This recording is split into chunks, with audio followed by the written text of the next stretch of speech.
ನಮಸ್ಕಾರ ಸ್ನೇಹಿತರೆ, ವಿಶ್ವವಾಣಿ ಟಿವಿ ಸ್ಪೆಷಲ್ನ ಈ ಒಂದು ವಿಶೇಷ ಕಿರುತೆರೆ ಸೆಗ್ಮೆಂಟ್ಗೆ ಸ್ವಾಗತ. ನಾನು ಸುಧೀರಾಜ್. ಸ್ನೇಹಿತರೆ, ಜೀ ಕನ್ನಡ ವಾಹಿನಿಯಲ್ಲಿ ಇದೇ ಡಿಸೆಂಬರ್ 8ನೇ ತಾರೀಕಿಂದ ರಾತ್ರಿ 9 ಗಂಟೆಗೆ ಹೊಸ ಧಾರಾವಾಹಿ ಪ್ರಸಾರವಾಗ್ತಾ ಇದೆ. ಧಾರಾವಾಹಿ ಹೆಸರು ಆದಿಲಕ್ಷ್ಮಿ ಪುರಾಣ ಅಂತ. ಈಗಾಗಲೇ ಸಾಕಷ್ಟು ಪ್ರೋಮೋಗಳು ಮತ್ತೆ ಈ ಸೀರಿಯಲ್ಗೆ ಸಂಬಂಧಪಟ್ಟಂತಹ ಕಂಟೆಂಟ್ಸ್ ಎಲ್ಲ ತುಂಬಾ ವೈರಲ್ ಆಗ್ತಾ ಇದೆ. ಜನಗಳು ಈಗಾಗಲೇ ಈ ಒಂದು ಕಂಟೆಂಟ್ ಗಳನ್ನು ಇಷ್ಟಪಡ್ತಾ ಇದ್ದಾರೆ. ಸದ್ಯಕ್ಕೆ ಕಿರುತೆರೆ ಲೋಕದ ಪ್ಯಾರಲಲ್ ಯೂನಿವರ್ಸ್ ಅಲ್ಲಿ ಮನೆ ಮೆಚ್ಚಿದ ಸಹೋದರ ಮತ್ತು ಮನೆ ಮೆಚ್ಚಿದ ಸಹೋದರಿಯಾಗಿ ಕಾಣಿಸ್ಕೊಂಡಿದ್ದ ಇಬ್ರು ನಟರುಗಳು ಈ ಒಂದು ಧಾರಾವಾಹಿಯಲ್ಲಿ ಜೋಡಿ ಹಕ್ಕಿಗಳಾಗಿದ್ದಾರೆ. ಅವರಿಬ್ಬರನ್ನ ಮಾತಾಡ್ಸ್ತಾ ಹೋಗೋಣ, ಬನ್ನಿ. ನಮಸ್ಕಾರ ಇಬ್ರಿಗೂ ಕೂಡ, ಹೇಗಿದ್ದೀರಾ? ನಮಸ್ಕಾರ, ಸೂಪರ್ ಆಗಿದ್ದೀವಿ. ನೀವು ಹೇಗಿದ್ದೀರಾ? ಚೆನ್ನಾಗಿದ್ದೀನಿ. ಸೊ ಆದಿ ಅವರೇ, ಲಕ್ಷ್ಮಿ ಅವರೇ, ಸೊ ಅವರು ರಾಕ್ ಸ್ಟಾರ್ ಆಗ್ಬೇಕು, ನೀವು ಆಕ್ಚುಲಿ ಅಣ್ಣನ ಮದುವೆ ಮಾಡ್ಬೇಕು. ಸೊ ಏನ್ ಎಕ್ಸಾಕ್ಟ್ಲಿ ಏನ್ ನಡೀತಾ ಇದೆ? ಜೊತೆಗೆ ನಿಮ್ಮಿಬ್ರು ಮದುವೆ ಕೂಡ ಆಗೋಗಿದೆ. ಆ ಪ್ರೋಮೋದಲ್ಲಿ ನೋಡುವಾಗ ಫಸ್ಟ್ ಒಂದು ಪ್ರೋಮೋ ಬಿಟ್ಟಿದ್ರು. ಏನ್ ಎಕ್ಸಾಕ್ಟ್ಲಿ ನಿಮ್ ಲೈಫ್ ಅಲ್ಲಿ ಏನ್ ನಡೀತಾ ಇದೆ? ಅಂಡ್ ಎಲ್ಲೂ ನಾವು ಜನರಲಿ ಅಣ್ಣ ತಂಗಿ ಮದುವೆ ಮಾಡೋದಕ್ಕೆ ಕಷ್ಟಪಡೋದೆಲ್ಲ ನೋಡಿದೀವಿ. ಇನ್ಫ್ಯಾಕ್ಟ್ ಇದೇ ಲೈಕ್ ವಾಹಿನಿಯಲ್ಲಿ ಅಣ್ಣಯ್ಯ ಮೂರ್ ಲೈಕ್ 4 ಜನ ಹೆಣ್ಮಕ್ಳನ್ನ ಮದುವೆ ಮಾಡಕ್ ಸಿಕ್ಕಾಪಟ್ಟೆ ಕಷ್ಟಪಡ್ತಾ ಇರ್ತಾರೆ. ಬಟ್ ಇಲ್ಲಿ ಉಲ್ಟಾ ಆಗಿದೆ ಕೇಸ್. ಏನ್ ಎಕ್ಸಾಕ್ಟ್ಲಿ ಏನ್ ನಡೀತಾ ಇದೆ? ಸದ್ಯಕ್ಕೆ ಇವಾಗ ಲಕ್ಷ್ಮಿ ಚೆನ್ನಾಗಿ ಓದಬೇಕು, ಓದಿ ಒಳ್ಳೆ ಕೆಲಸ ತಗೋಬೇಕು ಅಂತೆಲ್ಲ ಕನ್ಸು ಕಟ್ಕೊಂಡಿರ್ತಾಳೆ. ಬಟ್ ಈಗ ಅಣ್ಣನ ಮದುವೆ ಫಸ್ಟ್ ತುಂಬಾನೇ ಇಂಪಾರ್ಟೆಂಟ್ ಆಗಿರುತ್ತೆ ಅವಳಿಗೆ. ಸೊ ಅಣ್ಣನ ಮದುವೆ ಮಾಡಿದ್ರೆ ಈಗ ರೈಟ್ ಟೈಮ್ ನನ್ನ ಅಣ್ಣನಿಗೆ ಮದುವೆ ಆಗೋಕ್ಕೆ. ಸೊ ಅವ್ನ ಮದುವೆ ಮಾಡಿ ಆ ಒಂದು ಜವಾಬ್ದಾರಿನ ಈಗ ತಂಗಿಗೆ ಅಣ್ಣ ಎಷ್ಟು ಜವಾಬ್ದಾರಿ ತಗೊಂಡು ಮದುವೆ ಮಾಡ್ತಾನೋ, ಸೊ ಅಣ್ಣನಿಗೆ ತಂಗಿ ಅಷ್ಟೇ ಜವಾಬ್ದಾರಿಯಿಂದ ಮದುವೆ ಮಾಡಬೇಕಾಗತ್ತೆ. ಬಿಕಾಸ್ ಅಣ್ಣಂಗೆ ಅಪ್ಪ ಇಲ್ಲ. ಸೊ ಹಾಗಾಗಿ ಆ ತಂದೆ ಸ್ಥಾನನ ನಾನು ತುಂಬಲೇಬೇಕಾಗತ್ತೆ ಅವನಿಗೆ. ಸೊ ನಾನು ತುಂಬಿ ಅದನ್ನ ತುಂಬ ಚೆನ್ನಾಗಿ ಅವ್ನು ಮದುವೆ ಮಾಡಬೇಕು, ಗ್ರ್ಯಾಂಡಾಗಿ ಮದುವೆ ಮಾಡಬೇಕು ಅಂತ ತುಂಬ ಕನ್ಸು ಕಟ್ಕೊಂಡಿದ್ದಾಳೆ ಲಕ್ಷ್ಮಿ. ಹಾಗಾಗಿ ಅಣ್ಣನ ಮದುವೆ ತುಂಬ ಇಂಪಾರ್ಟೆಂಟ್ ಆಗುತ್ತೆ. ಅದೇ ಅವರೇ, ಗೌರ್ಮೆಂಟ್ ಶಾಲೆ ಶಿಕ್ಷಕ ಯಾಕೆ ನಿಮ್ಮ ಅಕ್ಕನಿಗೆ ವರ ಆಗಬಾರ್ದು? ಗೌರ್ಮೆಂಟ್ ಶಾಲೆ ಶಿಕ್ಷಕ ಅನ್ನೋದು ಪ್ರಾಬ್ಲಮ್ ಅಲ್ಲ, ಅವಳಿಗೆ ಮದುವೆನೇ ಇಷ್ಟ ಇಲ್ಲ, ಅದು ಪ್ರಾಬ್ಲಮ್. ಅವಳಿಗೆ ಓದಬೇಕು ಅಂತ ಕನಸಿದೆ. ಅವಳು ಲಂಡನ್ಗೆ ಹೋಗಿ PhD ಮಾಡಬೇಕು ಅಂತ ಆಸೆ ಇದೆ. ಅವಳೇನಾದ್ರೂ ಆ ಶಿಕ್ಷಕನ ಇಷ್ಟಪಟ್ಟಿದ್ರೆ ನಾನು 100% ನಾನೇ ಮುಂದೆ ನಿಲ್ತು ಮದುವೆ ಮಾಡ್ತಿದ್ದೆ. ಬಟ್ ಅವಳಿಗೆ ಓದಕ್ಕೆ ಇಷ್ಟ ಇರೋದ್ರಿಂದ ನನಗೆ ಈ ಮದುವೆ ಇಷ್ಟ. ಇಲ್ಲ ಅದು ಕನ್ಫರ್ಮ್ ಇದೆ. ಓದಬೇಕು, ತುಂಬಾ ದೊಡ್ಡ ಕನ್ಸು ಕಟ್ಕೊಂಡಿದ್ದಾಳೆ ಅವಳು. ಅವಳು ಕನ್ಸು ಈಡೇರ್ಬೇಕು ಅನ್ನೋದು ನನ್ನ ಕನ್ಸು. ಸೊ ಈಗ ಅಗೇನ್ ಬೇರೆ ಬೇರೆ ಆಕ್ಚುಲಿ ಉದ್ದೇಶಗಳು ಇಬ್ಬರದು ಕೂಡ. ಬಟ್ ಒಂದ್ ಕಡೆ ಸಂಧಿಸ್ತೀರಾ ಸೀರಿಯಲ್ ಅಂದ್ರೆ ಎಪಿಸೋಡ್ ಪ್ರೋಗ್ರೆಸ್ ಆಗುವಾಗ. ಅಂದ್ರೆ ಎಲ್ಲಿ ಮೀಟ್ ಆಗ್ಬೋದು, ಯಾವಾಗ ಆ ಪರ್ಟಿಕ್ಯುಲರ್ ಪ್ರೋಮೋದಲ್ಲಿ ನಿಮ್ಮಿಬ್ರದ್ದು ಮದುವೆ ಎಲ್ಲ ಬರುತ್ತಲ್ಲ, ಆಕ್ಚುಲಿ ಅದೆಲ್ಲ ಯಾವಾಗ ನಾವು ಎಕ್ಸ್ಪೆಕ್ಟ್ ಮಾಡ್ಬೋದು, ಹೇಗೆ ಅಂತ? ಮದುವೆ ಯಾವಾಗ ಎಕ್ಸಾಕ್ಟ್ಲಿ ಗೊತ್ತಿಲ್ಲ. ಬಟ್ ಮೀಟ್ ಆಗೋದಂತೂ ಫಸ್ಟ್ ಎಪಿಸೋಡಲ್ಲೇ ಕಾಲೇಜಲ್ಲಿ ಮೀಟ್ ಆಗ್ತೀವಿ. ಸೊ ಮದುವೆ ಹೇಗೆ ಪ್ರೋಗ್ರೆಸ್ ಆಗುತ್ತೆ ನೀವು ನೋಡಬೇಕು. ಯಾಕಂದ್ರೆ ತುಂಬ ಟೈಮ್ ಏನು ತಗೊಳ್ಳಲ್ಲ ಅನ್ಸುತ್ತೆ, ಯಾಕಂದ್ರೆ ಕತೆ ಆ ಥರ ಇದೆ. ಸೊ ಗೊತ್ತಾಗುತ್ತೆ. ಅಂದ್ರೆ ಸಾಕಷ್ಟು ಒಂದ್ ಲೈನ್ ಅಂದ್ರೆ ಒಂದೇನೋ ಒಂದು ಪಿಕ್ಚರ್ ಬರೋ ತರ ಸ್ವಲ್ಪ ವಿಷಯಗಳನ್ನು ಬಿಟ್ಕೊಟ್ಟಿದ್ದಾರೆ ಆಕ್ಚುಲಿ. ಇದನ್ನು ಹೊರತುಪಡಿಸಿ ಬೇರೆ ಏನಿರುತ್ತೆ ಸೀರಿಯಲ್ ಅಲ್ಲಿ? ಖಂಡಿತವಾಗ್ಲೂ ಹೊರತುಪಡಿಸಿ ಏನಿರುತ್ತೆ ಅಂತ ನೀವು ಟೆಲಿಕಾಸ್ಟ್ ನೋಡ್ಬೇಕಾಗುತ್ತೆ. ಅಂದ್ರೆ ಟ್ವಿಸ್ಟ್ ಅಂಡ್ ಟರ್ನ್ಸ್ ಎಲ್ಲ ಯಾವ ರೀತಿ ಎಕ್ಸ್ಪೆಕ್ಟ್ ಮಾಡ್ಬೋದು? ಜಸ್ಟ್ ಈಗ ಒಂದ್ ಲೈನ್ ಅಂದ್ರೆ ಒಂದ್ ಲೈನ್ ಸೆಟ್ ಮಾಡಿ ಇದು ವಿಷಯ ಅಂತ ಹೇಳಿದ್ದಾರೆ, ಇದ್ರ ಬಗ್ಗೆನೇ ಮಾತ್ರ ಇರುತ್ತೆ ಅಥವಾ ಏನೆಲ್ಲ ಎಕ್ಸ್ಪೆಕ್ಟ್ ಮಾಡ್ಬೋದು? ಅಂದ್ರೆ ಇವಾಗ ಪ್ರೋಮೋದಲ್ಲೇ ನೀವು ನೋಡಿರ್ತೀರಾ, ತುಂಬಾನೇ ಟ್ವಿಸ್ಟ್ ಇದೆ ಪ್ರೋಮೋದಲ್ಲಿ. ಇವ್ರು ಕಾಲೇಜಲ್ಲೂ ಇರ್ತಾರೆ, ಇಲ್ಲಿ ಮದ್ವೆ ಆಗಿ ಮನೇಲೂ ಇರ್ತಾರೆ, ಏನಿರ್ಬೋದು ಅಂತ ತುಂಬಾ ಜನಕ್ಕೆ ಆಲ್ರೆಡಿ ತಲೆಯಲ್ಲಿ ಬಿಟ್ಟಿರುತ್ತೆ. ಸೊ ಅದೇ ತರನೇ ನೀವು ಇಲ್ಲಿ ಒಂದೇ ನಾವು ಟ್ವಿಸ್ಟ್ ಅಂತ ಹೇಳೋದಕ್ಕಾಗಲ್ಲ. ಬಿಕಾಸ್ ಎಂಟೈರ್ ನೀವು ಕಥೆಯಲ್ಲಿ ನೀವು ಹೋಗ್ತಾ ಹೋಗ್ತಾ ಹೋಗ್ತಾ ಟ್ವಿಸ್ಟ್ಗಳನ್ನ ಎಕ್ಸ್ಪೆಕ್ಟ್ ಮಾಡ್ತಾನೆ ಇರ್ತೀರಾ. ಅಂಡ್ ಅದು ನಿಮ್ಗೆ ಸಿಗ್ತಾನೆ ಹೋಗುತ್ತೆ, ಆ ತರ ಟ್ವಿಸ್ಟ್ಗಳಿದೆ. ನಾವು ಪ್ರೋಮೋಲಿ ಅಥವಾ ನೀವು ಏನ್ ನೋಡ್ತಾ ಇದ್ದೀರಾ ಅದು ಬರೀ ಔಟರ್ ಲೇಯರ್ ಅಷ್ಟೇ. ಕತೆ ಒಳಗಡೆ ತುಂಬಾ ಸೀಕ್ರೆಟ್ಸ್ ಇದೆ, ಫ್ಯಾಮಿಲಿ ಸೀಕ್ರೆಟ್ಸ್ ಇದೆ. ಬರೀ ಇದು ನಮ್ಮಿಬ್ಬರ ಕತೆ ಮಾತ್ರ ಅಲ್ಲ, ಒಂದು ತುಂಬು ಕುಟುಂಬದ ಕತೆ, ಒಂದು ಇಡೀ ಕುಟುಂಬಕ್ಕೂ ನಮ್ಮಿಬ್ರಿಗೂ ಏನ್ ಸಂಬಂಧ, ಆ ಥರ ಒಂದಷ್ಟು ಸೀಕ್ರೆಟ್ಸ್, ಒಂದಷ್ಟು ಟ್ವಿಸ್ಟ್ಗಳು ಬರೋದಿದೆ. ಹೌದು. ಸೊ ಅಂದ್ರೆ ಮಿಸ್ ಆಗಿ ನೀವು ಅಣ್ಣ ತಂಗಿ ಆ ತರ ಏನು ಆಗಲ್ಲ, ಅಲ್ಲಿಂದ ಇಲ್ಲಿಂದ ಹೋಗಿ ನಾವು ಅಣ್ಣ ತಂಗಿ ಆಗ್ತೀವಿ ಅಂತ? ಇಲ್ಲ, ಖಂಡಿತವಾಗ್ಲೂ ಆ ತರ ಎಲ್ಲ ಮದುವೆ ಆಗೋದ್ರಿಂದ ಮದ್ವೆ ಆಗ್ತೀವಲ್ವಾ, ಏನು ಸಂಬಂಧಗಳನ್ನ ತುಂಬಾ ಚೆನ್ನಾಗಿ ತೋರಿಸ್ತಾರೆ, ಆ ತರ ತೋರಿಸಲ್ಲ. ಸೊ ಈಗ ನಿಮ್ ಪಾತ್ರಗಳು ನಿಮ್ ರಿಯಲ್ ಲೈಫ್ ಲೈಕ್ ನೀವು ಹೆಂಗಿದ್ರು ಅದಕ್ಕೆ ಎಷ್ಟು ಕನೆಕ್ಟ್ ಆಗುತ್ತೆ? ಲಕ್ಷ್ಮಿ ಅದೇ ತುಂಬಾ ಮಾತಾಡ್ತಾಳೆ, ತುಂಬಾ ಪಟಾಕಿ ತರ ಇರ್ತಾಳೆ, ಎಲ್ಲಾರ ಜೊತೆ ಬೆರೀತಾಳೆ, ಎಲ್ಲಾರ ಜೊತೆಗೂ ತುಂಬಾ ಜೋರಿದ್ದಾಳೆ ಅವಳು ಲಕ್ಷ್ಮಿ ಇದ್ರಲ್ಲಿ. ಬಟ್ ಆಶಾ ಅಷ್ಟು ಜೋರಿಲ್ಲ, ತುಂಬಾ ಸಾಫ್ಟ್ ಸ್ಪೋಕನ್ ಗರ್ಲ್. ಅದು ಒಪ್ಕೊಂಬೋದು. ಇಷ್ಟು ದಿನದಲ್ಲಿ ಗೊತ್ತಿಲ್ಲ, ಮುಂದಕ್ಕೆ so may be I am very soft spoken, ಅಷ್ಟು ಜೋರಿಲ್ಲ. ಇಲ್ಲಿ ಲಕ್ಷ್ಮಿ ಯಾರ ಜೊತೆ ಬೇಕಾದ್ರೂ ಮಾತಾಡಕ್ಕೆ ಹೆದರದೇ ಇಲ್ಲ ಅವಳು ಲೈಫಲ್ಲಿ. ಆಶಾ ಸ್ವಲ್ಪ ಹೆದರ್ತಾಳೆ ಎಲ್ಲದಕ್ಕೂ ಮಾತಾಡಕ್ಕೆ ಅಂತ ಅನ್ಸುತ್ತೆ.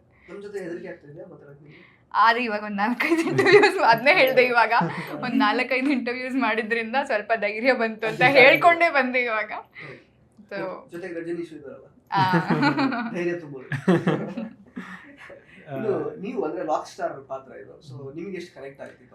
ನಂದಂತೂ ಆಲ್ಮೋಸ್ಟ್ 90% ಇದು ನಂದು ರಿಯಲ್ ಕ್ಯಾರೆಕ್ಟರ್ ತುಂಬಾ ಸಿಮಿಲರ್ ಇದೆ. ಯಾಕಂದ್ರೆ ತುಂಬಾ ಅಲ್ಲ ರಾಕ್ ಸ್ಟಾರ್ ಅಲ್ಲ, ಸಿನಿಮಾ ಸ್ಟಾರ್ ಆಗ್ಬೇಕು ಅನ್ನೋದು ನನ್ನ ಆಸೆ, ಅವ್ನಿಗೆ ರಾಕ್ ಸ್ಟಾರ್ ಆಗ್ಬೇಕು ಅನ್ನೋದು ಆಸೆ.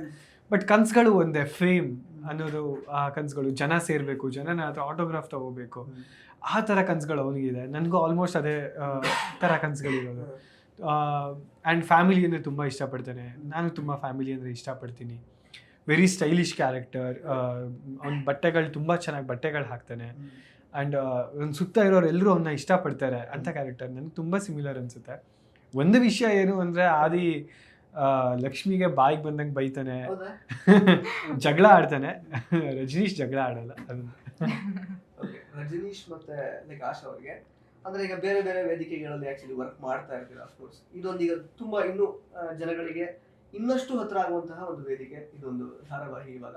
ಸೊ ಏನೇನು ಎಕ್ಸ್ಪೆಕ್ಟೇಷನ್ಸ್ ಇಟ್ಕೊಂಡಿದ್ದೀರಾ ನೀವು ಆಕ್ಚುಲಿ ಈ ಧಾರಾವಾಹಿ ಮೂಲಕ? ಯಾವ ರೀತಿ ರೀಚ್ ಆಗಬೇಕು ಅಂತ ಜನಗಳನ್ನು? ಖಂಡಿತವಾಗ್ಲೂ ಇಷ್ಟು ದಿನ ನಾವು ಮಾಡ್ಕೊಂಡು ಬಂದಿದ್ದ ರೀತಿಗೂ ಇವಾಗೂ ತುಂಬಾ ಡಿಫ್ರೆನ್ಸ್ ಇದೆ. ಬಿಕಾಸ್ ಒಂದು ಲೀಡ್ ಆಗಿ ನಾವು ಈ ಪಾತ್ರಗಳನ್ನ ನಿಭಾಯಿಸ್ತಾ ಇದ್ದೀವಿ. ದಟ್ ಈಸ್ ಅ ಬಿಗ್ಗೆಸ್ಟ್ ಒಂದು ದೊಡ್ಡ ಜವಾಬ್ದಾರಿ ಅಂತಲೇ ಹೇಳ್ಬೋದು ನಮಗೆ. ಯಾಕಂದರೆ ಜನಗಳು ಇಷ್ಟು ದಿನ ನಮ್ಮನ್ನು ನೋಡಿ ಶೇಡಿಂದ ನಾವು ಆಚೆ ಬಂದು ಈ ಶೇಡಲ್ಲಿ ಮೂವ್ ಆಗಬೇಕಾಗತ್ತೆ, ಮರೆಸ್ಬೇಕಾಗತ್ತೆ. ಆಮೇಲೆ ತುಂಬ ನಾವು ಕನೆಕ್ಟ್ ಆಗಬೇಕಾಗತ್ತೆ ಜನಕ್ಕೆ. ಸೊ ತುಂಬ ಎಫರ್ಟ್ಸ್ ಇದೆ ಇದರಲ್ಲಿ, ಸಿಕ್ಕಾಪಟ್ಟೆ ಎಫರ್ಟ್ಸ್ ಆಗ್ತಾ ಇದ್ದೀವಿ ನಾವಿಬ್ಬರು ಕೂಡ ಆ ವಿಚಾರವಾಗಿ. ಆ್ಯಂಡ್ ನೀವು ಹೇಳ್ದಂಗೆ ನಾವು ತುಂಬ ಪ್ಲ್ಯಾಟ್ಫಾರ್ಮ್ಸಲ್ಲಿ ವರ್ಕ್ ಮಾಡಿದ್ದೀವಿ. ಅಂದರೆ ವೆಬ್ ಸೀರೀಸ್ ಆಗಿರ್ಬೋದು, ಸಿನಿಮಾ ಆಗಿರ್ಬೋದು, ಶಾರ್ಟ್ ಮೂವೀಸ್, ಈ ಥರ ಸೀರಿಯಲ್ ತುಂಬ ಮಾಡಿದ್ದೀವಿ. ಆ್ಯಂಡ್ ನಮ್ಮ ಜರ್ನಿ ಇನ್ನೂ ತುಂಬ ಇದೆ, ದೊಡ್ಡ ದೊಡ್ಡ ಕನಸುಗಳಿದೆ ನಮಗೆ. ಸೊ ಸಿನಿಮಾ ವಿಷಯ ಮಾಡಬೇಕು, ಸ್ಟಾರ್ ಆಗಬೇಕು ಅನ್ನೋ ಕನಸುಗಳಿದೆ ನಮಗೆ. ಸೊ ಆ ಕನಸುಗಳಿಗೆ ಹತ್ರ ಆಗೋಕೆ ಇದು ಸೋ ಫಾರ್ ಇದು ನಮಗೆ biggest step, correct, biggest opportunity ನಮಗೆ ಸಿಕ್ಕಿರೋದು. ಸೊ ಇದನ್ನು ತುಂಬ ಚೆನ್ನಾಗಿ ಉಪಯೋಗಿಸ್ಕೊಬೇಕು ಅನ್ನೋ ಪ್ಯಾಷನ್ನಲ್ಲಿ ನಾವಿದ್ದೀವಿ. And we are trying. ಅಂದರೆ ಒಂದು ಕಡೆಗೆ ನಿಮ್ಮಿಬ್ಬರು ಜೋಡಿ ಒಂಥರ ಜೆನ್ಜಿ ಕಿಡ್ಸ್ಗಳಿಗೆ ಅಂದರೆ ಜೆನ್ಜಿ ಲವ್ಗೆ ಕನೆಕ್ಟ್ ಆಗೋ ಥರ ಇರಬಹುದು ಬಹುಶಃ. ಮತ್ತೆ ನಿಮ್ಮ ಅಣ್ಣ ಅವ್ರದ್ದು ಮತ್ತೆ ನಿಮ್ಮ ಅಕ್ಕ ಅವ್ರದ್ದು ಒಂದು ರೀತಿ ಸ್ವಲ್ಪ ಇನ್ನು ಮೆಚ್ಯೂರ್ಡ್ ಕ್ಯಾರೆಕ್ಟರ್. ಅಂದ್ರೆ ಯಾವ ರೀತಿ ಅಂದ್ರೆ ಆ ಬ್ಯಾಲೆನ್ಸ್ ಯಾವ ರೀತಿ ಇರುತ್ತೆ ನೋಡೋದರಿಗೆ? ಅಂದ್ರೆ ಈಗ ಫಸ್ಟ್ ಆಫ್ ಆಲ್ ಜೆನ್ಜಿ ಕಿಡ್ಸ್ಗಳು ಈ ಸೀರಿಯಲ್ ನೋಡೋತಾರಲ್ಲ ಆಗುತ್ತೆ? ಖಂಡಿತವಾಗ್ಲೂ ಹೌದು. ನಾನು ಹೇಳ್ದಂಗೆ ಈ ಸೀರಿಯಲ್ ಅಲ್ಲಿ ಬರೀ ಪೇರೆಂಟ್ಸ್ ಮಾತ್ರ ಕುತ್ಕೊಂಡು ನೋಡಬೇಕು, ಅಜ್ಜಾಜಿ ಮಾತ್ರ ಕುತ್ಕೊಂಡು ನೋಡಬೇಕು, ಅಥವಾ ಮನೇಲಿ ಹೆಣ್ಮಕ್ಳು ಮಾತ್ರ, ಹೌಸ್ ವೈಫ್ಸ್ ಮಾತ್ರ ಕುತ್ಕೊಂಡು ನೋಡಬೇಕು, ಆ ಥರ ಖಂಡಿತವಾಗ್ಲೂ ಇಲ್ಲ. ಇದು ಕಾಲೇಜಿಂದ ಹಿಡ್ದು ಒಂದು ಚಿಕ್ಕ ಮಕ್ಕಳಿಂದ ಹಿಡ್ದು ತಾತ ಅಜ್ಜಿ ಎಲ್ಲ ಏಜ್ ಕ್ಯಾಟಗರಿ ಅವರು ಕೂಡ ಈ ಸೀರಿಯಲ್ನ ನೋಡ್ಬೋದು. ಆ ಥರ ಕನೆಕ್ಟ್ ಆಗುತ್ತೆ. ಈಗ ಒಂದು ಕಾಮಿಡಿ ಸೀನ್ಸ್ಗಳಾಗಿರ್ಬೋದು, ಇದು ನೋಡಿ ನಂತರನೇ ಕಾಮಿಡಿ ಮಾಡ್ತಾನೆ. ಅಥವಾ ಕಾಲೇಜ್ಗೆ ಹೋಗ್ಬೇಕಾದ್ರೆ ಈಗ ಒಂದು ಲಕ್ಷ್ಮಿ ಅನ್ನೋ ಪಾತ್ರ, ಇವಳು ನಂತರನೇ ಕಾಣಿಸ್ತಾಳೆ, ನಾನು ಕಾಲೇಜಿಗೆ ಹಿಂಗೆ ಹೋಗೋಣ, ಈ ಥರನೇ ಕಾಣಿಸ್ಕೊಳ್ಳೋಣ, ಈ ಥರನೇ ಆಗೋಣ ಅಂತ ಅನ್ಸುತ್ತೆ. ಒಂದು ಆದಿನ ನೋಡಿದಾಗ ನಾನು ಇವನ್ ಥರ ಬಟ್ಟೆ ಹಾಕೊಳ್ಳೋಣ, ಆ ಥರ ಎಲ್ಲ ಅನ್ಸುತ್ತೆ. ಸೊ ಇವಾಗ ಎಲ್ಲ ಜನ್ರೇಷನಲ್ಲಿ ಕಾಲೇಜಲ್ಲಿ ಜಗಳಗಳಾಗ್ತಿರತ್ತೆ, ಈ ಥರ ಅವ್ರ ಮೇಲೆ ಲವ್ ಆಗುತ್ತೆ ಸಮ್ಟೈಮ್ಸ್. ಸೊ ಆ ಥರ ಎಲ್ಲರಿಗೂ ಕನೆಕ್ಟ್ ಆಗುತ್ತೆ ನನ್ನ ಪ್ರಕಾರ ಈ ಒಂದು ಕಥೆ. ಓಕೆ, ಸೊ ಇವಾಗ ಕತೆ ಪ್ರೋಗ್ರೆಸ್ ಆಗ್ತಾ ಆಗ್ತಾ ಸಾಕಷ್ಟು ಬದಲಾವಣೆಗಳು ಇರುತ್ತೆ. ಸೊ ವೇರಿಯೇಷನ್ಸ್ ಅಂತ ಬಂದಾಗ ನಿಮಗೆ ಇಲ್ಲಿ ತನಕ ತುಂಬಾ ಚಾಲೆಂಜಿಂಗ್ ಅನ್ಸಿರೋದು ಇಷ್ಟು ದಿನದ ಶೂಟಿಂಗ್ ದಿನಗಳಲ್ಲಿ? ತುಂಬಾ ಏನೋ ಬೇರೆ ತರನೇ ನಾನು ಆಕ್ಚುಲಿ ನನ್ನನ್ನು ನಾನು ನೋಡ್ಕೊಳ್ಬೇಕು, ಅಥವಾ ನನ್ನಲ್ಲಿ ಏನೋ ಬೇರೆ ತರದೇ ಪೊಟೆನ್ಷಿಯಲ್ ಇರಬೇಕು ಈ ಪಾತ್ರ ಪ್ಲೇ ಮಾಡೋಕ್ಕೆ ಅಂತ ಅನ್ಸಿದೆ ಯಾವ್ದು ಇದೆಯಾ? Challenges are like every day and every seconds ಕೂಡ ಚಾಲೆಂಜ್ ನಮಗೆ. ಈಗ ಫಾರ್ ಎಕ್ಸಾಂಪಲ್ ಒಂದು ಕಾಲೇಜ್ ಸ್ಟೂಡೆಂಟ್ ಆದರೆ ಒಂದು ವರ್ಷ ಪೂರ್ತಿ ಓದಿ ಒನ್ ಡೇ ಎಕ್ಸಾಮ್ ಬರೀತಾರೆ. ಬಟ್ ಆರ್ಟಿಸ್ಟ್ಗಳಿಗೆ ಹಂಗಲ್ಲ, ನಮಗೆ ದಿನ ಕೂಡ ಚಾಲೆಂಜಿಂಗೆ. ಒಂದು ಏನು ಸೀನ್ ಪೇಪರ್ ನೋಡಿದಾಗ ಈ ಡೈಲಾಗಲ್ಲಿ ನಾವು ಈ ಥರ ಮಾಡಿದ್ರೆ ಅದ್ರ ಸೆಕೆಂಡ್ ನೆಕ್ಸ್ಟ್ ಡೈಲಾಗಲ್ಲಿ ಇನ್ನೊಂದು ಎಕ್ಸ್ಪ್ರೆಷನ್ ಕೊಡಬೇಕಾಗತ್ತೆ, ಇನ್ನೊಂದು ಎಮೋಷನ್ಸ್ನ ನಾವು ಕ್ಯಾರಿ ಮಾಡಬೇಕಾಗತ್ತೆ. ಸೊ ಪ್ರತಿಯೊಂದು ಕೂಡ ಚಾಲೆಂಜಿಂಗೆ. ಅದಕ್ಕೆ ನಮ್ಗೆಲ್ಲೂ ಅಂದರೆ ಹಿಂಗೆ ಇರುತ್ತೆ, ಇದು ಪೂರ್ತಿ ಹಿಂಗೆ ಇರಬೇಕು ಅಂತ ನಾವು ಫಿಕ್ಸ್ ಆಗಿ ಹೋಗಕ್ಕಾಗಲ್ಲ. We have to take it and we have to move. And ನಾವು ಅನ್ಕೊಂಡಿದ್ದನ್ನ ನಾವು ಅನ್ಕೊಂಡ್ ಹಾಗೆ ಪ್ರೆಸೆಂಟ್ ಮಾಡಕ್ ಆಗಿಲ್ಲ ಅಂದ್ರೆ ಅದೊಂದು ಗಿಲ್ಟ್ ಕಾಳಕ್ ಸ್ಟಾರ್ಟ್ ಆಗ್ಬಿಡುತ್ತೆ. ಅಯ್ಯೋ ಹಾಳು ಮಾಡ್ಬಿಟ್ಟೆ, ಅದನ್ನ ಚೆನ್ನಾಗಿ ಮಾಡ್ಬೇಕಿತ್ತು ಆ ಥರ. ಸೊ ಈ ಥರ ಲೈಕ್ ನಮ್ಗೆ ಸದ್ಯಕ್ಕಂತೂ ಎಲ್ಲ ಚಾಲೆಂಜಿಂಗ್ ಆಗಿದೆ, ಯಾಕಂದ್ರೆ ಪ್ರಿಪೇರ್ ಆಗಿರ್ಬೇಕು ಎಲ್ಲದಕ್ಕೂ ಪ್ರಿಪೇರ್ ಆಗಿರ್ಬೇಕು ಅನ್ನೋ ಥರ. ಯಾವ್ದು ನಾವು ಲೈಟ್ ಆಗಿ ತಗೊಳಕ್ ಇಲ್ಲ. ಗಿಟಾರ್ಸ್ ಅದೇ ಪ್ರೋಮೋದಲ್ಲಿ ಆಯ್ತು. ನೆಕ್ಸ್ಟ್ ನಂದು ಬಟ್ ಅವ್ರು ಪ್ರಾಕ್ಟೀಸ್ ಮಾಡಿದ್ರು 1 hour ಬಿಫೋರ್ ಅದೆಲ್ಲ ಹೇಗೆ ಇಡ್ಕೋಬೇಕು, ಅದೊಂದು ಮ್ಯಾನರಿಸಮ್. ಸೊ ಆ ತರ ಪ್ರಾಕ್ಟೀಸ್ ಅಂತೂ ನಾವು ಮಾಡೇ ಮಾಡ್ತೀವಿ. ಈಗ ಒಂದು ರ್ಯಾಂಡಮ್ಲಿ ಹೋಗಕ್ಕಾಗಲ್ಲ ಡೆಫಿನೆಟ್ಲಿ. ಏನೇ ಹೊಸದಾಗಿ ಅದು ಬರ್ತಾ ಇದೆ ಅಂದ್ರೂ ಸುಮ್ಮನೆ ಬ್ಲೈಂಡ್ ಆಗಿ ಹೋಗ್ತೀವಿ ಸಮಟೈಮ್ಸ್, ಬಟ್ ಹಂಗೆ ಹೋಗಕ್ಕಾಗಲ್ಲ. We should prepare for something. And ಇವಾಗ ಎಲ್ರಿಗೂ ಗೊತ್ತು ಹೆಂಗ್ ವರ್ಕ್ ಆಗುತ್ತೆ ಅಂತ. ಸೊ ಒಂದು ಗಿಟಾರ್ ಅಂತ ಅಂದ್ರೆ ಈಗ ಹಳೆ ಸಿನಿಮಾಗಳ ತರ ಹಿಂಗ್ ಅಂದ್ರೆ ಯಾರು ನಂಬಲ್ಲ, ಫೇಕ್ ಆಗಿ ಮಾಡಕ್ಕಾಗಲ್ಲ. ಸೊ ಅದು ನಾನು ಕುತ್ಕೊಂಡು ಓಕೆ ಕಾರ್ಡ್ಸ್ ಅಂದ್ರೆ ಏನು, ಸಿ ಕಾರ್ಡ್ ಅಂದ್ರೆ ಏನು, ಬಿ ಕಾರ್ಡ್ ಅಂದ್ರೆ ಏನು, ನಾನು ಕುತ್ಕೊಂಡು ಯೂಟ್ಯೂಬ್ ಅಲ್ಲಿ ನೋಡಿದೀನಿ. ಹೋಲ್ಡ್ ಮಾಡಕ್ ಪೊಸಿಷನ್ ಏನಿರ್ಬೇಕು, ಏನ್ ಮಾಡಿದ್ರೆ ಏನಾಗತ್ತೆ, ಅದೊಂದು ಪ್ರಿಪರೇಷನ್ ನಮ್ದು ಇದ್ದೇ ಇರುತ್ತೆ. Like randomly we can't act. Acting ಅನ್ನೋದು ಹೇಗೆ ಅಂದ್ರೆ ಇಟ್ಸ್ ಲೈಕ್ ನಾವು ಅದನ್ನ ಫುಲ್ ಕಂಪ್ಲೀಟ್ ಆಗಿ ಇನ್ವಾಲ್ವ್ ಆಗಬೇಕು, ನಮ್ಮ ಒಳಗೆ ತಗೊಂಡ್ರೆ ಮಾತ್ರ ಇಟ್ ವಿಲ್ ಕಮ್. ಫೀಲ್ ಮಾಡ್ಬೇಕು ನಾವು ಅದನ್ನ, ಆಕ್ಟ್ ಮಾಡೋದಕ್ಕೆ ಆಗಲ್ಲ ಬಹುಶಃ. ಸೊ ಈಗ ಒಂದು ಜಸ್ಟ್ ಪ್ರಶ್ನೆ ಅಂದ್ರೆ, ಜಿ ಕನ್ನಡದಲ್ಲಿ ಬೇರೆ ಬರ್ತಾ ಇರುವಂತಹ ಧಾರಾವಾಹಿಗಳಲ್ಲಿ ನಿಮಗೆ ತುಂಬಾ ಫೇವರೇಟ್ ಯಾವುದು ಧಾರಾವಾಹಿಗಳು? ಐ ಥಿಂಕ್ ಎಲ್ಲ ಕಥೆಗಳು ತುಂಬ ಚೆನ್ನಾಗಿ ಬರ್ತಿದೆ ಜಿ ಕನ್ನಡದಲ್ಲಿ. ಇದು ಅದು ಅಂತ ಏನಿಲ್ಲ. ಅಂಡ್ ಕಾಂಪಿಟೇಷನ್ಸ್ ಆರ್ ದೇರ್, ಒಂದಕ್ಕಿಂತ ಒಂದು ತುಂಬ ಕಾಂಪಿಟೇಟಿವ್ ಆಗಿರೋದ್ರಿಂದ ಸೊ ನಾವು ಕೂಡ ಅದನ್ನು ನೋಡ್ದ ಎಲ್ಲ ರೆಫರೆನ್ಸಸ್ ಆರ್ ವೆರಿ ಇಂಪಾರ್ಟೆಂಟ್. ಯಾಕೆ ಇಂಪಾರ್ಟೆಂಟ್ ಅಂತ ಹೇಳ್ತೀನಿ ಅಂದರೆ ಅದಕ್ಕಿಂತ ನೆಕ್ಸ್ಟ್ ಲೆವೆಲ್ ಅಂಡ್ ಬೇರೆ ಥರ ನಾವು ಏನು ಜನಕ್ಕೆ ಕೊಡ್ಬೋದು ಅನ್ನೋದಕ್ಕೋಸ್ಕರ ನಾವು ಅದನ್ನು ತಗೋಬೇಕಾಗುತ್ತೆ, ನೋಡಬೇಕಾಗುತ್ತೆ. ಒಂದು ಹೆಸರು ಫೇವರೇಟ್ ಸೀರಿಯಲ್ ಹೆಸರು ತಗೊಳಕ್ ಆಗಲ್ಲ ಅಂತ ಈ ತರ ಡಿಪ್ಲೊಮ್ಯಾಟಿಕ್ ಆಗಿ ಉತ್ತರ ಕೊಡ್ತಿರೋದು ಹೇಗೆ? ಯಾ ಬಿಕಾಸ್ ಯಾಕೆಂದ್ರೆ because I am telling you, ಇಷ್ಟು ಕಷ್ಟಪಟ್ಟು ಸೀರಿಯಲ್ಸ್ ಮಾಡ್ತಾ ಇದ್ದಾರೆ ಅಥವಾ ಸಿನಿಮಾಗಳು ಮಾಡ್ತಾರೆ, ಯಾವುದೋ ಒಂದು ನಮ್ಮ ಫೇವ್ರೇಟ್ ಅಂತ ಹೇಳೋದಕ್ಕಾಗಲ್ಲ. ಎಲ್ಲರೂ ಅಷ್ಟೇ ಎಫರ್ಟ್ಸ್ ಹಾಕಿರ್ತಾರೆ ಎಲ್ಲಾ ಪ್ರಾಜೆಕ್ಟ್ಸ್. ಅಲ್ಲ, ಅದು ಡಿಪ್ಲೊಮ್ಯಾಟಿಕ್ ಅನ್ನೋದಕ್ಕಿಂತ it is true. It is true.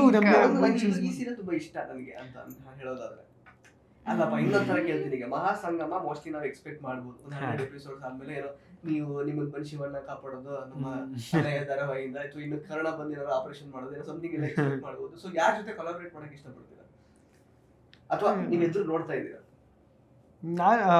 ನಂಗೆ ಕರ್ಣ ತುಂಬಾ ಇಷ್ಟ ಆಗುತ್ತೆ. ಕರ್ಣ ಅವ್ರದ್ದು ಆ ಪಾತ್ರ ತುಂಬಾ ಚೆನ್ನಾಗಿದೆ. ಆ doctor Karna is a gynaecologist. So ನೋಡೋಣ ಮುಂದೆ ಯಾವಾಗ ಕೊಲಾಬರೇಷನ್. ನನಗೂ ಅಣ್ಣಯ್ಯ ತುಂಬಾ ಇಷ್ಟ ಆಗುತ್ತೆ. ಬಿಕಾಸ್ ಒಂದು ಹಳ್ಳಿ, ಯಾಕೆ ಅಂದ್ರೆ ಬಿಕಾಸ್ ಒಂದು ಹಳ್ಳಿ ಕಾನ್ಸೆಪ್ಟ್, ಲಕ್ಷ್ಮಿನೂ ಹಳ್ಳಿ ಒಳಗಿರೋದ್ರಿಂದ ಇದ್ರಲ್ಲಿ. ಸೊ ಒಂದು ಹಳ್ಳಿಯಲ್ಲಿ ಅಣ್ಣನ ಜವಾಬ್ದಾರಿಗಳು ಎಷ್ಟಿರುತ್ತೆ, ಬಿಕಾಸ್ ನನಗೂ ರಿಯಲ್ ಲೈಫ್ ಅಲ್ಲೂ ಅಣ್ಣ ಇದ್ದಾನೆ. ಸೊ ಅಣ್ಣನ ಜವಾಬ್ದಾರಿಗಳು ಎಷ್ಟಿರುತ್ತೆ, ಅವ್ನು ಎಷ್ಟು ಥ್ರೂ ಹೋಗ್ತಾನೆ, ಅದೆಲ್ಲ ತುಂಬಾ ಚೆನ್ನಾಗಿ ತೋರಿಸಿದ್ದಾರೆ. I have to mention recent ಆಗಿ ಅಣ್ಣಯ್ಯದಲ್ಲಿ ಒಂದು ದೇವಿ ಮೈ ಮೇಲೆ ಬರೋ ಅಂತದೊಂದು ಕರ್ಣ ಮತ್ತೆ ಅಣ್ಣಯ್ಯ ಮಹಾಸಂಗಮ ಆಗಿತ್ತು. ಆ ಎಪಿಸೋಡ್ ನಾನು ತುಂಬಾ ಇಷ್ಟಪಟ್ಟು ನೋಡಿದ್ದೆ. ಸೊ ಆ ಥರ ಏನಾದ್ರು ನಮ್ಮ ಸೀರಿಯಲ್ ಜೊತೆನೂ ಆದ್ರೆ I be very happy. Concert ಎಲ್ಲ ನಡೆಸೋ ತರ ಲಕ್ಷ್ಮಿ ಅವರು ಹೌದು, ಇದ್ರ ಲಕ್ಷ್ಮಿ ಸಪೋರ್ಟ್ ತಗೋಬಹುದು. ಐ ವಿಲ್ ಪ್ರೇ ಪ್ಲೀಸ್ ನನ್ನ ಪಾಸ್ ಆಗೋ ಹಾಗೆ ಮಾಡ್ಬಿಡು. ಓಕೆ, ಸೊ ಓವರ್ ಆಲ್ ಆಗಿ ಯಾವ ತರ ಟ್ವಿಸ್ಟ್ ಅಂಡ್ ಟರ್ನ್ಸ್ ಎಕ್ಸ್ಪೆಕ್ಟ್ ಮಾಡ್ತಾ ಹೋಗ್ಬೋದು ಸೀರಿಯಲ್, ಈ ಸೀರಿಯಲ್ ಇಂದ? ಬಿಕಾಸ್ ಆದಿಲಕ್ಷ್ಮಿ ಪುರಾಣ, ಈಗೇನು ರಾಧಿಕಾ ಪಂಡಿತ್ ಅವ್ರದ್ದು ಒಂದು ಸಿನಿಮಾ ಹೆಸರು ಕೂಡ ಇದ್ರು ಅವ್ರದ್ದು. ಸೊ ಅದೊಂದು ಸ್ವಲ್ಪ ಎಕ್ಸ್ಪೆಕ್ಟೇಷನ್ ಇರುತ್ತೆ, ಏನ್ ಮಾಡಿರ್ತಾರೆ ಇವರು ಅನ್ನೋ ತರ. ಯಾವ ರೀತಿ ಎಕ್ಸ್ಪೆಕ್ಟ್ ಮಾಡಿ? ಬಿಕಾಸ್ ಈ Kannada serials almost 3rd day 4th ಡೇಗೆಲ್ಲ ಲೈನೇ ಚೇಂಜ್ ಮಾಡ್ತಿರ್ತಾರೆ. ಅಲ್ಲೇ ಒಂದ್ ಕಡೆ ಸ್ಟಾಗ್ನೆಂಟ್ ಆಗಿರಲ್ಲ, ಚೇಂಜಸ್ ಆಗ್ತಿರುತ್ತೆ. ನಿಮ್ ಸೀರಿಯಲ್ ಅಲ್ಲಿ ಅಪಾರ್ಟ್ ಫ್ರಮ್ ವಾಟ್ ಎವರ್ ಏನ್ ಸೋಷಿಯಲ್ ಮೀಡಿಯಾದಲ್ಲಿ ಇದೆ ಅದು ಬಿಟ್ಟು ಏನೆಲ್ಲ ಎಕ್ಸ್ಪೆಕ್ಟ್ ಮಾಡ್ತಾ ಹೋಗ್ಬೋದು ಮುಂದೆ? ಅದೇ ನಾನು ಆಗ್ಲೇ ಹೇಳ್ದಾಗೆ ಸಿಕ್ಕಾಪಟ್ಟೆ ತರಲೆ ತಮಾಷೆ ಒಂದು, ಇನ್ನೊಂದು ಫ್ಯಾಮಿಲಿ ಕತೆ ತುಂಬ ಡೆಪ್ತಲ್ಲಿದೆ. ನಾನು ಆಗಲೇ ಹೇಳ್ದಂಗೆ ಅದೊಂದಿದೆ. ಆ್ಯಂಡ್ ಕ್ಯಾರೆಕ್ಟರ್ಸ್, ಪ್ರತಿಯೊಂದು ಕ್ಯಾರೆಕ್ಟರು ಸ್ಪೆಷಲ್ ಆಗಿದೆ. ಒಂದು ಕ್ಯಾರೆಕ್ಟರು ಒಂದು ಕ್ಯಾರೆಕ್ಟರ್ ಥರ ಇಲ್ಲ, ಪ್ರತಿಯೊಂದು ಯುನೀಕೆ ಕ್ಯಾರೆಕ್ಟರ್ಸು. ಸೊ ಎಲ್ಲ ಕ್ಯಾರೆಕ್ಟರ್ಸ್ಗೂ ರಿಲೇಟ್ ಆಗುತ್ತೆ. ನಾನು ಈ ಥರ ಅಂತ ಎಲ್ಲ ಕ್ಯಾರೆಕ್ಟರ್ಸ್ಗೂ ಅನ್ಸೋ ಥರ ಇದೆ. ಸೊ ಹೋಗ್ತಾ ಹೋಗ್ತಾ ಪ್ರತಿಯೊಂದು ಕ್ಯಾರೆಕ್ಟರ್ದು ಹಿಂದೆ ಒಂದು ಕತೆ ಇದೆ. ಸೊ ಆ ಕತೆಗಳನ್ನೆಲ್ಲ ಎಕ್ಸ್ಪ್ಲೋರ್ ಮಾಡೋ ಅಷ್ಟರಲ್ಲಿ ಒಂದು ಆರಾಮಾಗಿ 500,000 ಎಪಿಸೋಡ್ ಆಗುತ್ತೆ. ಓಕೆ, ಲಾಸ್ಟ್ 2 ಕ್ವಶನ್ಸ್ ಅಷ್ಟೇ. ಒಂದು ರಿಲೇಟೆಡ್ ಟು ಹೆಲ್ತ್ ಮತ್ತೆ ರಿಲೇಟೆಡ್ ಟು ಮನಿ. ಆಯ್ತಾ, ವಿಶ್ವವಾಣಿ ಹೆಲ್ತ್ ಇದೆ, ವಿಶ್ವವಾಣಿ ಮನಿ ಕೂಡ ಇದೆ. So health related as an artist ನೀವು ಸಾಕಷ್ಟು ಲೈಕ್ ಅಂದ್ರೆ ನಿಮ್ಮ ಲೈಫ್ ಸ್ಟೈಲ್ನ ತುಂಬ ಒಳ್ಳೆ ರೀತಿಯಲ್ಲಿ ನೀವು ಆ್ಯಕ್ಚುಲಿ ಮೇಂಟೈನ್ ಮಾಡಬೇಕಾಗಿರುತ್ತೆ. ನಿಮ್ಮ ಡಯಟ್ ಮತ್ತೆ ಅದ್ರ ಬಗ್ಗೆ ಎಲ್ಲ ಸ್ವಲ್ಪ ಹೇಳೋದಾದ್ರೆ ಯಾವ ರೀತಿ ನೀವು ಹೆಲ್ತ್ನ ಮೇಂಟೈನ್ ಮಾಡ್ತೀರಾ, ಫಿಸಿಕ್ ಅಥವಾ ವಾಟ್ ಎವರ್? ನನ್ನ ಡಯಟಲ್ಲಿ ಯೂಶಲಿ ತುಂಬ ಫ್ಯಾನ್ಸಿ ಐಟಮ್ಸ್ ಏನೂ ಇರಲ್ಲ, ಯಾಕಂದರೆ ಅಷ್ಟು ಟೈಮ್ ಇರಲ್ಲ ನನಗೆ. ಅಂದರೆ ಅದೆಲ್ಲ ಡಿಸೈನಾಗಿ ಹಾಕೊಂಡು ನೀಟಾಗಿ ಫ್ರೂಟ್ಸ್ ಎಲ್ಲ ಹಾಕೊಂಡು ನನಗೆ ಅಷ್ಟು ಟೈಮ್ ಖಂಡಿತ ಇರಲ್ಲ. ಸೊ ಪ್ರಾಪರಾಗಿ ಬಾಡಿಗೆ ಪ್ರೋಟೀನ್, ವರ್ಕೌಟು, ಪ್ರೋಟೀನ್ ಅಷ್ಟು ಫಿಲ್ ಮಾಡಿದ್ರೆ ನನಗೆ ಅದು ಹೆಚ್ಚಾಗಿ ಫೈಬರ್ಸ್ ಕಂಪ್ಲೀಟ್ ಮಾಡ್ತೀನಿ. ಅದು ತುಂಬ ಇಂಪಾರ್ಟೆಂಟ್ ಫೈಬರ್ಸ್, ಯಾಕಂದರೆ ನಾವು ತಿನ್ನೋಷ್ಟು ಪ್ರೋಟೀನ್ನ ಡೈಜೆಸ್ಟ್ ಮಾಡೋಕ್ಕೆ ಅಷ್ಟು ಫೈಬರ್ಸ್ ಬೇಕಾಗುತ್ತೆ, ಇಲ್ಲ ಅಂದರೆ ಗಟ್ ಹೆಲ್ತ್ ತುಂಬ ಹಾಳಾಗುತ್ತೆ. So fibres, protein and carbs. So ಯಾವಾಗಲೂ ಲೈಕ್ ಡಯಟ್ ಫುಡ್ಡಲ್ಲಿ ಆಲ್ಮೋಸ್ಟ್ ಆಲ್ಮೋಸ್ಟ್. ಸೊ ಆಶಾ ನಾನು ಅಷ್ಟೇ ತುಂಬ ಪ್ರಿಪೇರ್ ಮಾಡ್ಕೊಂಡು ಮನೇಲೆ ಎಲ್ಲದನ್ನು ತೊಗೊಂಡು ಬಂದುಬಿಡ್ತೀನಿ. ಸೊ ನನ್ನ ಬಾಕ್ಸ್ ಫುಲ್ ಕಲರ್ಫುಲ್ ಆಗಿರುತ್ತೆ ಯೂಶಲಿ. ಆಲ್ ವೆಜಿಟೇಬಲ್ಸು ಮತ್ತು ಫ್ರೂಟ್ಸು, ಸೊಪ್ಪು, ತರಕಾರಿ ಎಲ್ಲದನ್ನು ನಾನು ತೊಗೊಂಡು ಬರ್ತೀನಿ. ತುಂಬ ಹೆಲ್ದಿಯಾಗಿ ಇರೋದಕ್ಕೆ ಇಷ್ಟಪಡ್ತೀನಿ. ಬಿಕಾಸ್ ಡೆಫಿನೆಟ್ಲಿ ನಾವು ಮೇಂಟೈನ್ ಮಾಡಬೇಕು ಅಂದರೆ ನಾವು ಹೆಲ್ದಿ ತಿನ್ನಲೇಬೇಕು. Workout and diet is very important. Diet is very important ವರ್ಕೌಟ್ಗಿಂತ. ಯಾಕೆ ಅಂದರೆ ನಾವು ಅಲ್ಲೇ ಸ್ವಲ್ಪ ನಾವು ಮೇಂಟೈನ್ ಮಾಡೋದಕ್ಕಾಗೋದು, ವಾಟ್ ಎವರ್ ಸ್ಕಿನ್, ಹೇರ್, ಹೌದು ಆಗಲ್ಲ. ಸೊ ನಾವು ಡಯಟಲ್ಲಿ ಮೇಂಟೈನ್ ಮಾಡಿದ್ರೆ ಬ್ಯಾಲೆನ್ಸ್ಡ್ ಆಗಿರುತ್ತೆ. ಆ್ಯಂಡ್ ಡಯಟ್ ಸುಮ್ಮನೆ ರ್ಯಾಂಡಮ್ಲಿ ವಿ ಕಾಂಟ್ ಈಟ್ ಎಲ್ಲ ತಿಂತೀನಿ ಅಂತ ಎಲ್ಲನೂ ಒಂದೇ ಸಲ ತಿನ್ನೋಕ್ಕಾಗಲ್ಲ. There is a time. So ಆ ಟೈಮಿಗೆ ಮೀಲ್ಸ್, ಈ ಮೀಲ್ ಈ ಟೈಮ್ಗೆ, ಈ ಮೀಲ್ ಈ ಟೈಮ್ಗೆ ಅಂತ ಡಿವೈಡ್ ಮಾಡಿಕೊಂಡು ವಿ ಶುಡ್ ಈಟ್. ಆ್ಯಂಡ್ ಸುಮ್ಮನೆ ಏನೋ ಸ್ಕಿನ್ಗೆ ಅದು ಮಾಡಿಸ್ದೆ, ಹೇರ್ಗೆ ಇದು ಮಾಡಿಸ್ದೆ, ಅದ್ರ ಬದಲು ಚೆನ್ನಾಗಿ ತಿಂದು ಒಳ್ಳೆ ಮೇಂಟೈನ್ ಮಾಡಿದ್ರೆ ಬಹುಶಃ ಅದು ಯಾವುದಕ್ಕೂ ಹೋಗೋ ಅವಶ್ಯಕತೆ ಇರಲ್ಲ ಅನ್ಸುತ್ತೆ. ಇಲ್ಲ, ಮಾಡ್ತೀನಿ ಖಂಡಿತವಾಗ್ಲೂ. Cheat meal is very important for body. ನಾವು ಎಷ್ಟು ಡಯಟ್ ಮಾಡ್ತೀವೋ cheat is also important for body. It will crave ಅಲ್ವಾ ಪಾಪ.